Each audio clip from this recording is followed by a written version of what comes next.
Out kareng kulasa.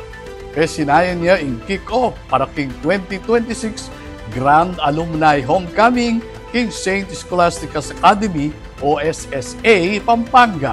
Timing report.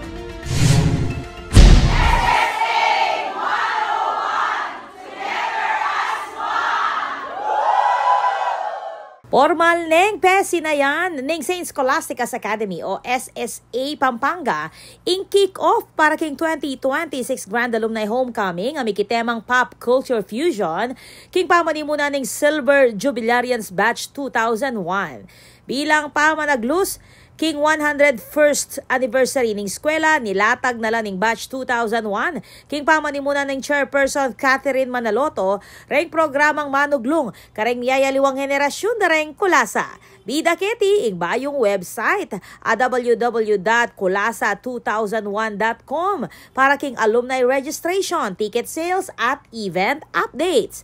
Kabilang kareng maging aktibidad ing batch presentations, nostalgia zones, raffle draw at outreach programs, kalupaning tulong dunong, livelihood projects at community visit king balebalayan.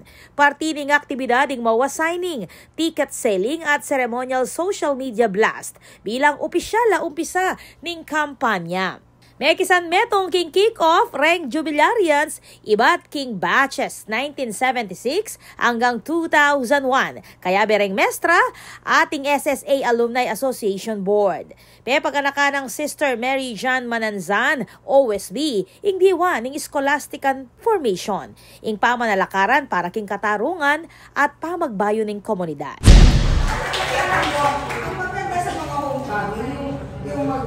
Yung sharing, so mag-program o tawag na doon. Pero ang nangyari na sa'yo, saka na kinasasa. At saka na yung kaya nito, they're so happy when they see their students, they are really blazing, they are really giving so much good to the whole world. Ganapan niyang amanwang homecoming keng February 7, 2026, King St. Cecilia's Covered Court.